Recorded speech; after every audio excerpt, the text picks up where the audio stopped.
fake.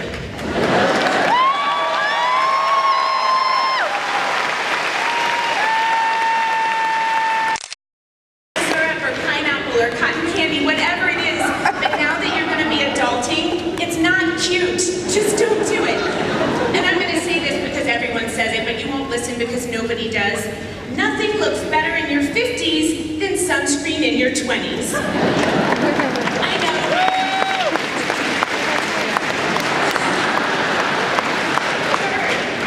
Third, this is important. When it comes to Halloween costumes, go funny over sexy. Why would you dress like a flirty nurse when you could be a mailbox? It's an opportunity.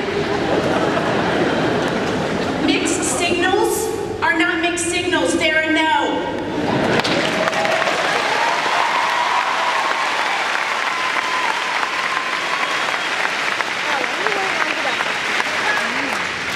Impose self-discipline around 3 things. Have a book on your bedside table at all times, and read it, obviously. Be in charge of your consumption of social media. And foster a sense of humor about yourselves, because otherwise you run the risk of being boring. I'm sorry, somebody has to say it. You're not boring, I'm just saying. 6, if you're a woman, and pardon me for being binary for just a second, this stage has been set. The world is yours to grab. Go out and get it, girl.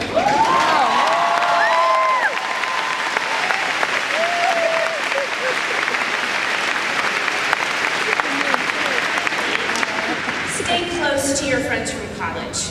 You've just spent 4 years hanging out with them. That history is invaluable. Work friends, you talk to them about work. Lovers, you talk to them about love and dinner reservations. But friends from college, you can talk to them about everything, and you can do nothing with them and still be happy. My friends from Denison mean the world to me, have gotten me through everything possible, and without them, well, I wouldn't know any Republicans.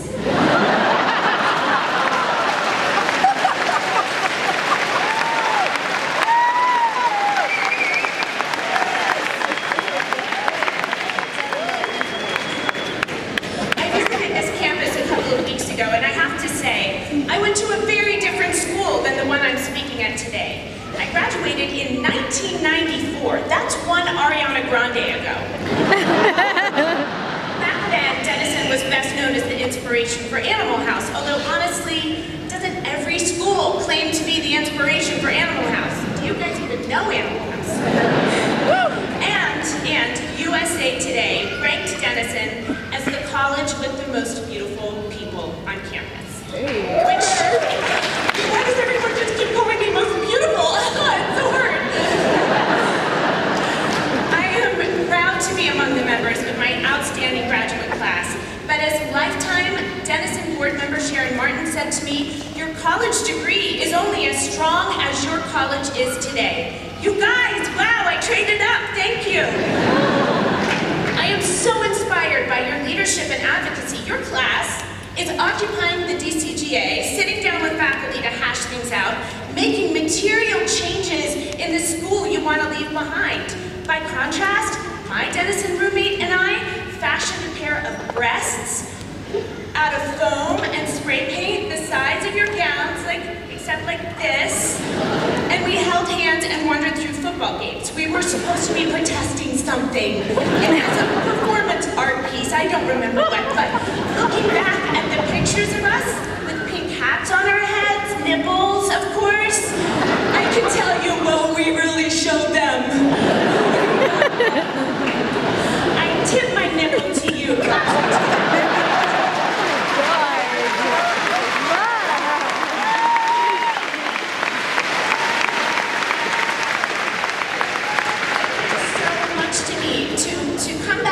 To meet some of you.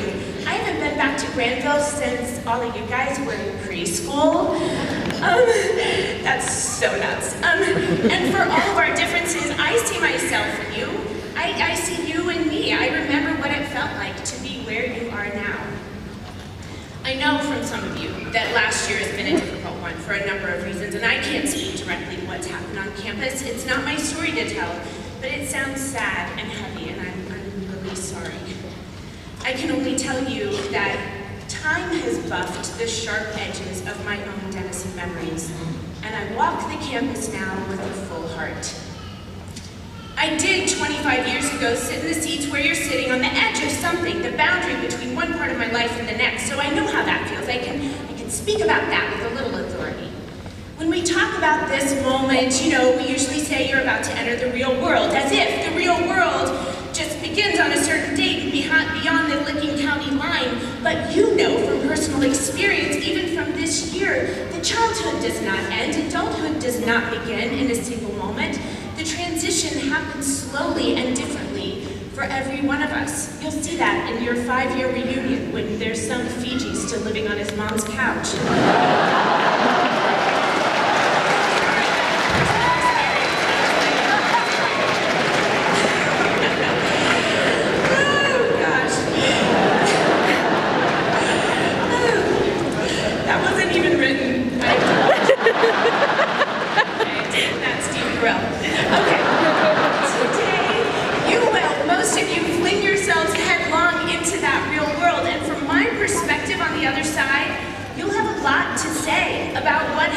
After you do, but you won't have everything to say because you're engaged in some kind of dance with life, and sometimes you lead and sometimes life leads.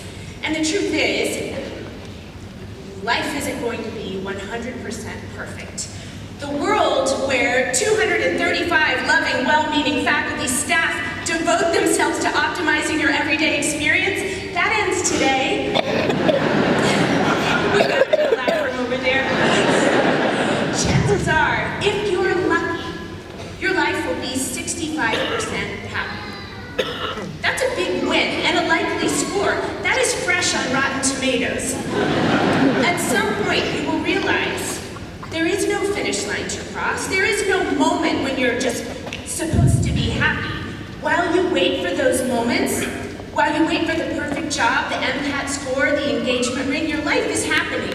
And isn't it enough? Happiness is your own responsibility, so attack it. This, by the way, is not an easy thing to grapple with. How do you reconcile the fact that we're responsible for the course of our own lives while at the same time acknowledging that our successes and failures sometimes lie beyond our control? Okay, listen, for those of you who raged last night at the soiree, I'm going to talk fast, okay? Bear with me. I got it. I feel it. In this country, where you were born, who your parents are, what economic conditions you were raised in, race, gender identification, these things have an overwhelming, sometimes insurmountable effect on who you are. The lottery of birth is a prize or a penalty that is difficult to overcome. To everyone here today, the 1 out of 5 of you in this graduating class who has beat the odds to be the first in your families to receive a college degree,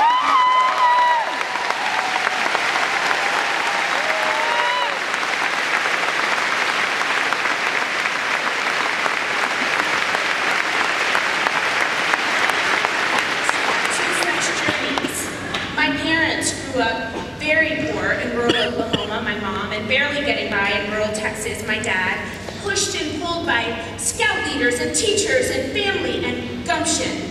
They were both first-generation college graduates. And because of their remarkable qualities, hard work and luck, because everything is a combination of all three, my sisters and I grew up assuming we would finish college, and poof, the cycle was broken. The social mobility that lifted my family is harder to come by today.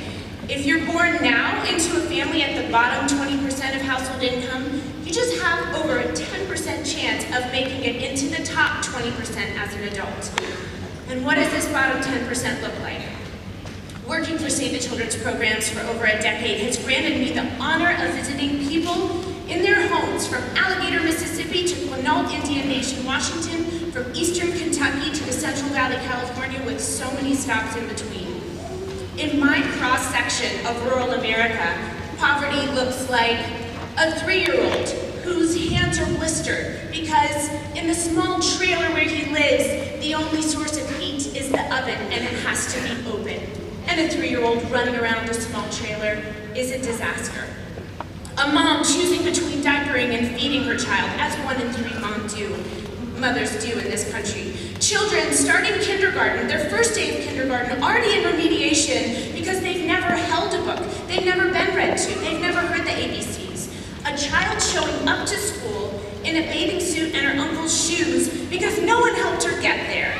But school equals food, so to school she must go. And don't rush, please, and this is a hard one, don't rush to judge the parents. It's a tall order. Our American pull yourself up by your bootstraps mentality leaves little room for the crush and toxic stress of poverty.